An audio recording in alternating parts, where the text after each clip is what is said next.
Hace muchos años, en la ciudad de Osorno, Chile, en medio de un tremendo terremoto, se cuenta que muchas familias, por miedo al derrumbe de sus casas, sus departamentos, salían a pasar la noche en la calle, en sus vehículos, en sus autos.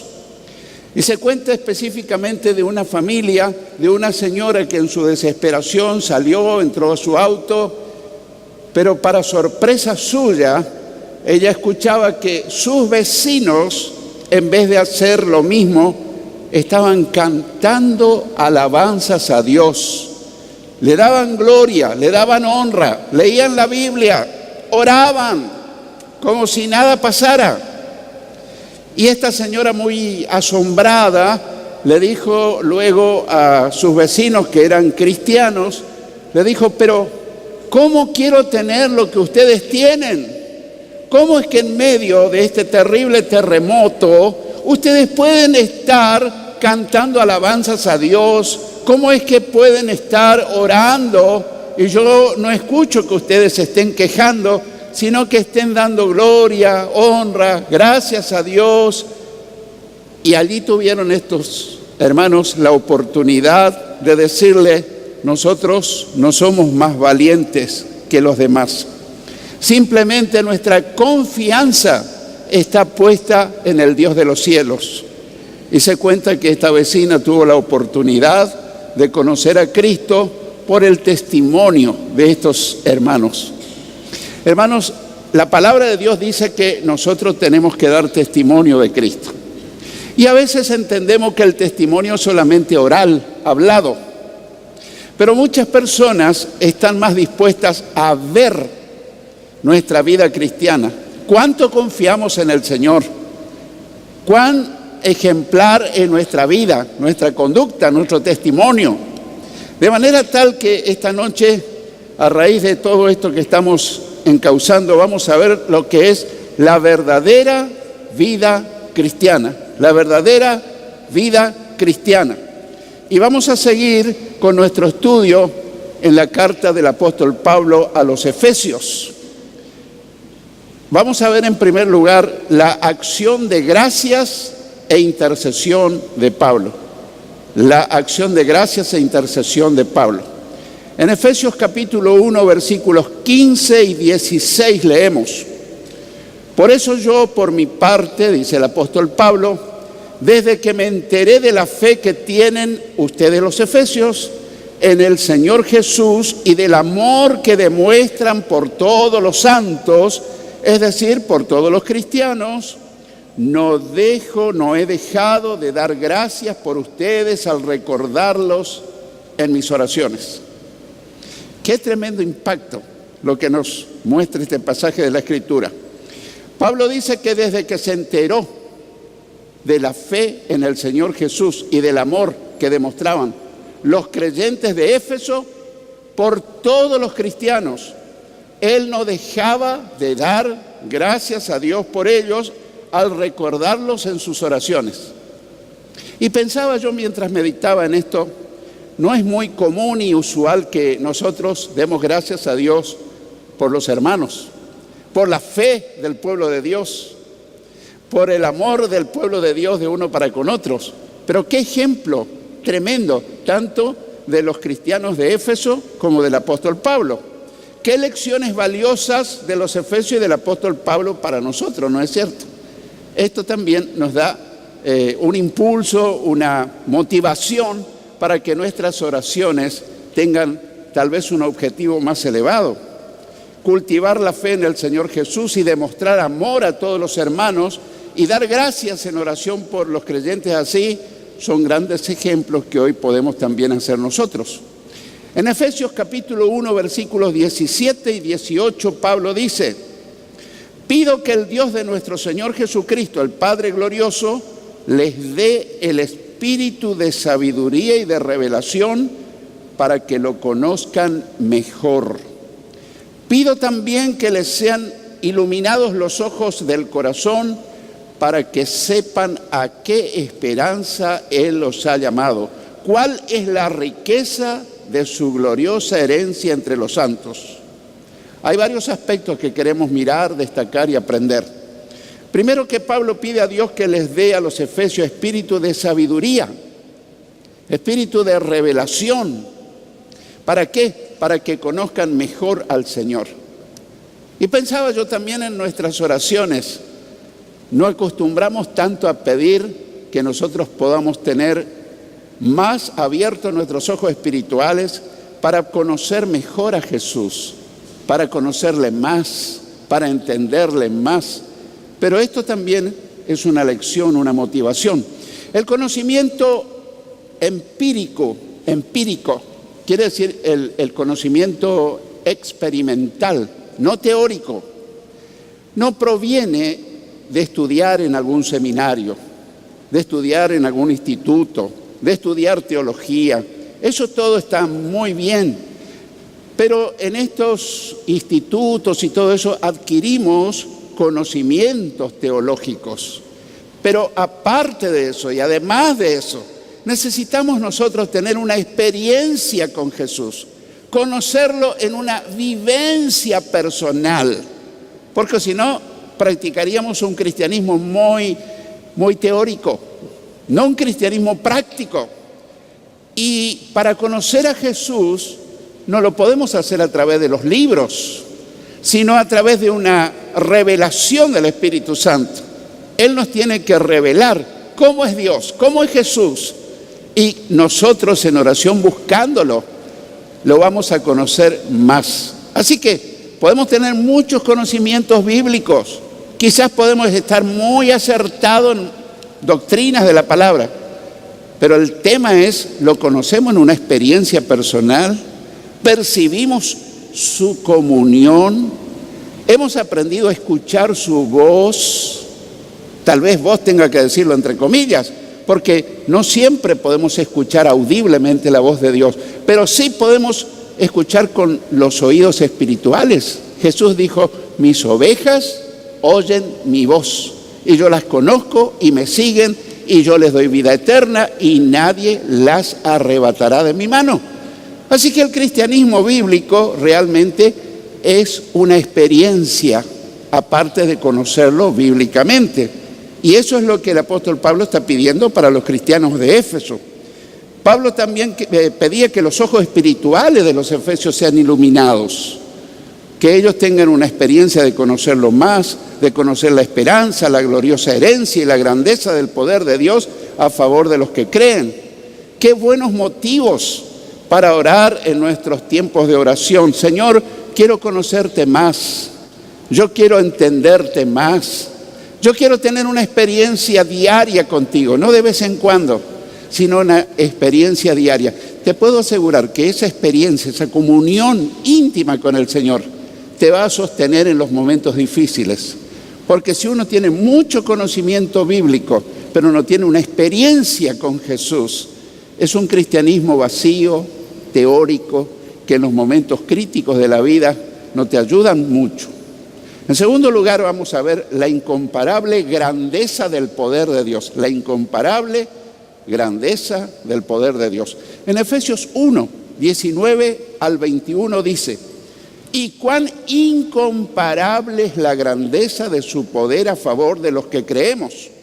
Ese poder es la fuerza grandiosa y eficaz que Dios ejerció en Cristo cuando lo resucitó de entre los muertos y lo sentó a su derecha en las regiones celestiales, muy por encima de todo gobierno y autoridad, poder y dominio y de cualquier otro nombre que se invoque, no solo en este mundo, sino también en el venidero.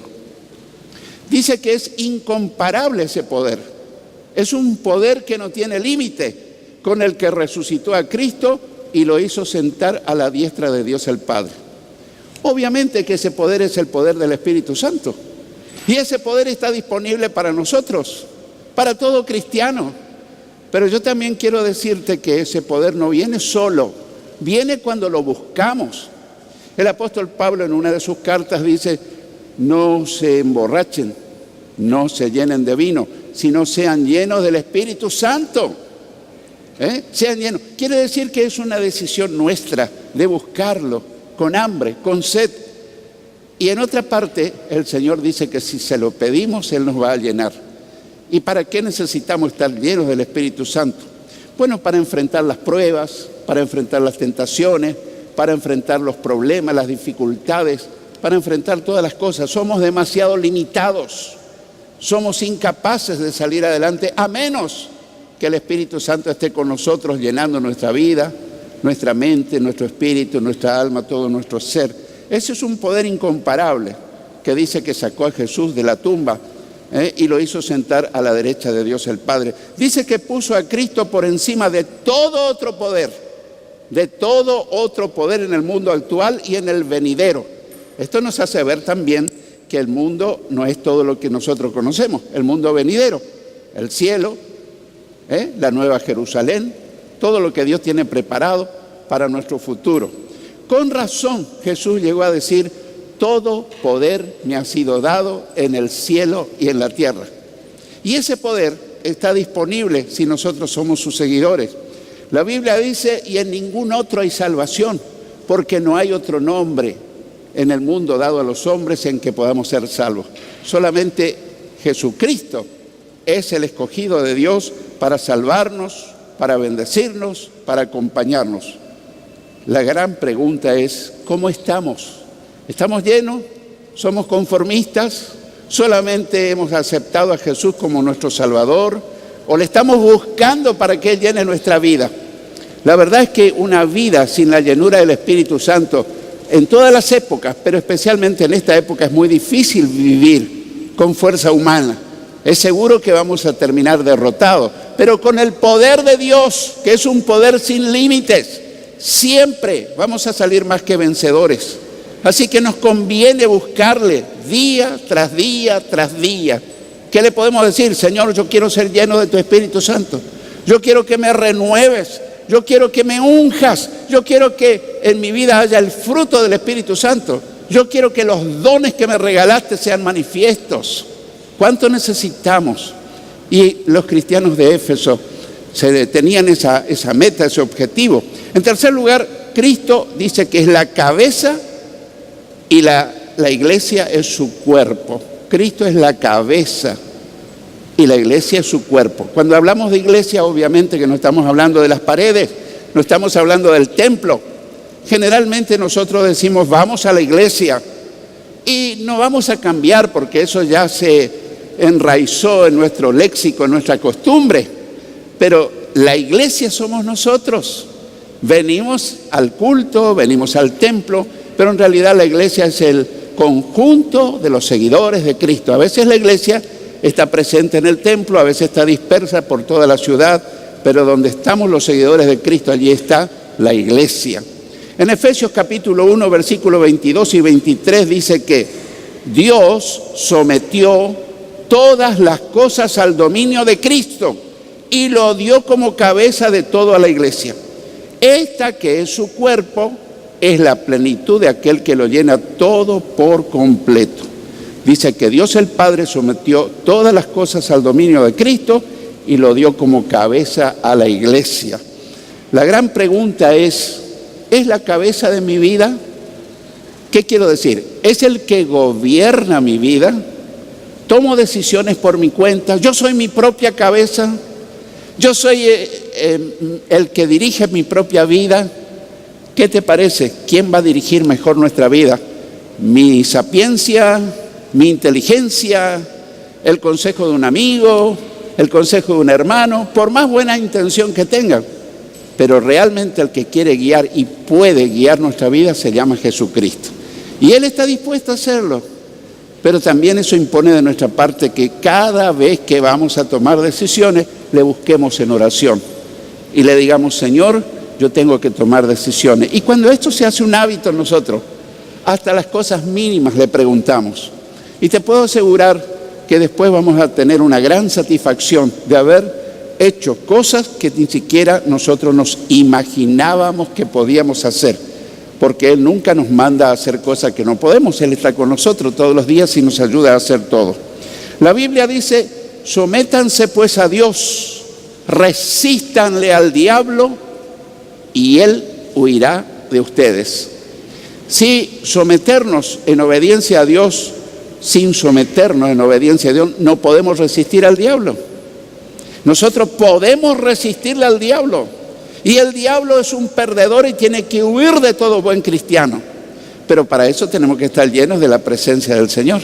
Si nosotros no andamos orando, si nosotros no andamos meditando en la palabra, si nosotros no nos congregamos con regularidad, si nosotros no tenemos comunión con el Señor, no podemos presentar batalla contra el enemigo.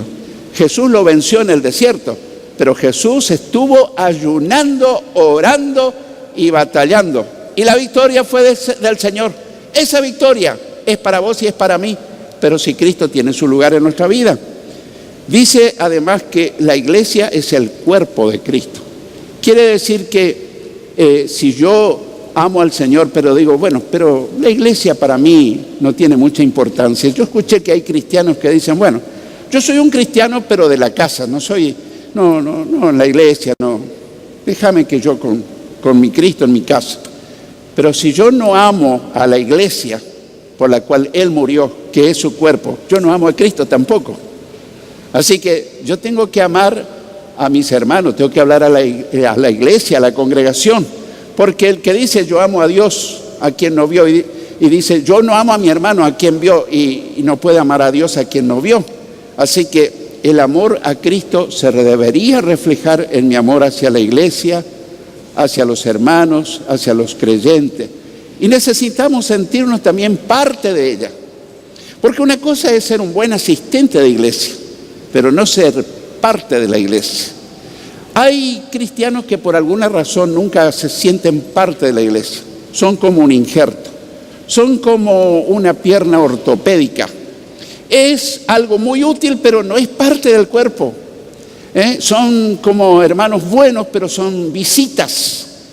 No son parte del cuerpo. No sé, algunos hasta me llegan a decir, pastor, esa es su iglesia, o la iglesia de ustedes. Y yo me quedo un poco asombrado. Algunos miembros. Y yo digo, algunas veces intenté decirle, no digas tu iglesia, decí nuestra iglesia. Yo no puedo decir por mi familia, bueno, le digo a Nidia, esa es tu familia. No, es nuestra familia. ¿Entendemos, hermano? Así que desde el momento que hablamos, estamos reflejando cuánto cuenta para nosotros la iglesia, que es la familia del Señor. Somos parte de ella, la defendemos, estamos activos. Y yo siempre digo en las cosas más cotidianas, vos en tu casa no saldrías y dejarías la puerta sin llave. No dejaría los aires prendidos, no dejaría las luces prendidas. Y le digo a los hermanos, esta es tu casa, es la casa de nuestro Padre. Así que cuando te vas a casa, por más que no seas ujier, por más que no estés designado, fíjate si están las luces apagadas, si los aires están apagados, fíjate si la puerta está cerrada, porque hay muchos mosquitos y pueden entrar si uno deja abierta la puerta. ¿Me explico, hermanos? Entonces, en las mínimas cosas podemos reflejar si nosotros nos sentimos integrados al cuerpo de Cristo o nos sentimos como espectadores. Yo asisto a esa iglesia, pero la actitud debería ser yo soy de esa iglesia, yo soy del cuerpo de Cristo. Cristo es la cabeza y yo soy parte de la misma. En cuarto lugar, veremos las consecuencias de vivir sin Cristo, porque esto nos presenta Efesios 2, versículos 1 y 2. Dicen que en otro tiempo ustedes, los cristianos de Éfeso, estaban muertos espiritualmente en sus transgresiones y pecados, y en los cuales andaban conforme a los poderes de este mundo. Se conducían según el que gobierna las tinieblas, es decir, el diablo, según el espíritu que ahora ejerce su poder en los que viven en la desobediencia. Esta parte es muy seria, muy interesante. Dice que sin Cristo el ser humano está muerto espiritualmente en delitos y pecados. Eso dice la palabra de Dios. Sin Cristo estamos muertos en delitos y pecados. Sin Cristo las personas están bajo el poder de Satanás. Tal vez no sean satanistas, pero la Biblia dice que si todavía no hicimos de Cristo nuestro Señor y Salvador, Dios todavía nuestro Padre, y hay otro padre que es el diablo. Así que sin Cristo las personas están bajo el poder de Satanás que gobierna este mundo. Ese poder maligno gobierna a los que viven, dice el pasaje, desobedeciendo a Dios. Así que, ¿por qué muchas personas hacen cosas malas? Porque no obedecen a Dios. Cuando uno obedece a Dios, el poder de Dios está en nosotros y nos ayuda. La gran pregunta es, ¿somos obedientes a Dios o vivimos a nuestra manera, siguiendo la corriente de este mundo? En Efesios 2:3 dice que en ese tiempo, antes de convertirnos, también todos nosotros los cristianos vivíamos como ellos, los inconversos, impulsados por nuestros deseos pecaminosos, siguiendo nuestra propia voluntad y nuestros propósitos, como los demás. Éramos por naturaleza objeto de la ira de Dios.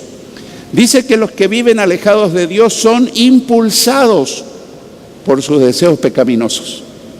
Los que viven alejados de Dios tal vez quieran hacer la voluntad de Dios, pero su naturaleza caída siempre sale ganando. Dice que siguen su propia voluntad y están bajo la condenación y la ira de Dios. La Biblia dice que la luz, es decir, Jesús, vino a este mundo y los hombres amaron más las tinieblas que la luz porque sus obras eran malas. Eso está en el Evangelio de Juan, capítulo 3, versículo 19. Y acá surge la gran pregunta, ¿cuál es nuestra actitud? Bueno, yo entiendo que todos los que no estamos huyendo de Dios, pero tal vez en otra época huíamos de Dios. Yo fui uno de los que más huía de Dios, pero finalmente doy gracias a Dios que el Señor me alcanzó por su gracia y misericordia. Pero hay cuánta gente que hoy está huyendo de Dios. Así que cuando le quieras hablar de Jesús, no te pongas mal si la persona no quiere aceptar, no te quiere escuchar. ¿Por qué? Porque esa persona no huye de tu persona, huye del Señor. Está rechazando a Cristo y si rechaza a Cristo, rechaza a Dios. Así que son personas que necesitan que tengamos misericordia, que oremos por ellas, que las busquemos, que le hablemos. En quinto lugar, la obra de Dios en los que reciben a Cristo. Efesios 2, 4 al 7 dice: pero Dios, que es rico en misericordia, por su gran amor por nosotros, nos dio vida con Cristo, aun cuando estábamos muertos en pecados. Por gracia, ustedes han sido salvados. Y en unión con Cristo Jesús, Dios nos resucitó y nos hizo sentar con Él en las regiones celestiales, para mostrar en los tiempos venideros la incomparable riqueza de su gracia, que por su bondad derramó sobre nosotros en Cristo Jesús.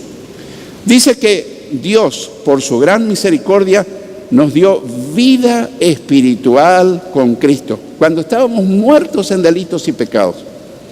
Jesús dice que el ladrón no viene sino para matar, hurtar y destruir. Pero yo, dice Jesús, he venido para que tengan vida y para que la tengan en abundancia.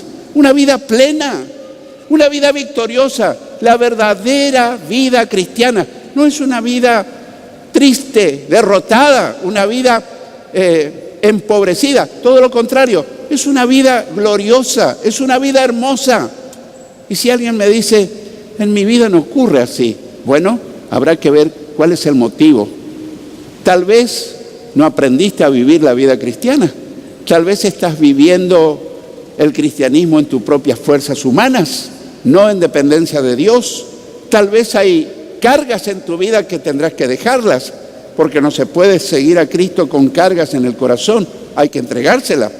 Dice además que por gracia, es decir, un regalo de Dios que no lo merecemos, somos salvados del juicio y la condenación cuando nos arrepentimos de nuestros pecados y recibimos a Cristo como un Salvador. Luego dice que en unión con Cristo nos resucitó espiritualmente y nos hizo sentar con Él en las regiones celestiales. Bueno, alguien podrá decirme, pero pastor, yo estoy sentado en la banca del templo de la iglesia, estoy aquí. Bueno, físicamente, pero Dios te considera sentado en el cielo. ¿Qué dice la Biblia? que somos ciudadanos del reino de los cielos. Tu ciudadanía no está en la tierra, estamos de paso.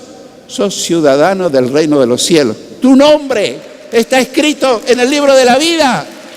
Tu nombre está escrito en el libro de la vida.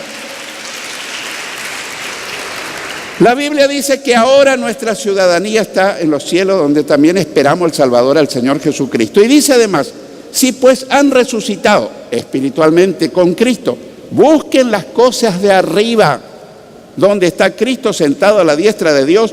Pongan la mirada espiritual en las cosas de arriba, no en las de la tierra, porque han muerto a la vieja vida y su vida está escondida con Cristo en Dios. Y dice que todo eso lo hizo Dios para mostrar en los tiempos venideros la incomparable riqueza de su gracia. Pensemos en todo lo que hemos estado meditando. Son cosas muy importantes que a veces en el trajín de la vida diaria uno no se pone a meditar. Pero cuando estudiamos puntualmente, verso a verso, la palabra de Dios, nos damos cuenta que somos privilegiados, somos bendecidos. Esto no es para que nosotros nos sintamos agrandados o superiores a otros. Esto es para que nosotros también compartamos esa vida tan hermosa con personas que tal vez son nuestros vecinos. ¿Qué pasó? Esa señora chilena que vio a estos cristianos tan llenos de fe, deseó tener lo que ellos tenían. Qué bueno que tus vecinos, que tus compañeros de trabajo, de estudio, tus familiares digan, ¿cómo quiero tener lo que vos tenés? Y ahí se abre la oportunidad para decirle, lo que yo tengo puede ser tuyo. Y eso que yo tengo se llama Jesucristo, el Hijo de Dios. Porque podemos saber mucho de la Biblia, pero lo que hace a la diferencia no está en el conocimiento bíblico, sino en la presencia de Jesús en nuestra vida. Y hoy Jesús está en medio nuestro. Y hoy quiere llenar tu vida. Hoy quiere llenarte de paz, de gozo, de fuerza, de esperanza, de victoria, para que vuelvas a tu casa diciendo, gloria a Dios, valió la pena irme al culto. Cristo está conmigo. Y si Dios es por nosotros, ¿quién contra nosotros? El que tenga oídos para oír, que oiga lo que Jesús te dice y me dice.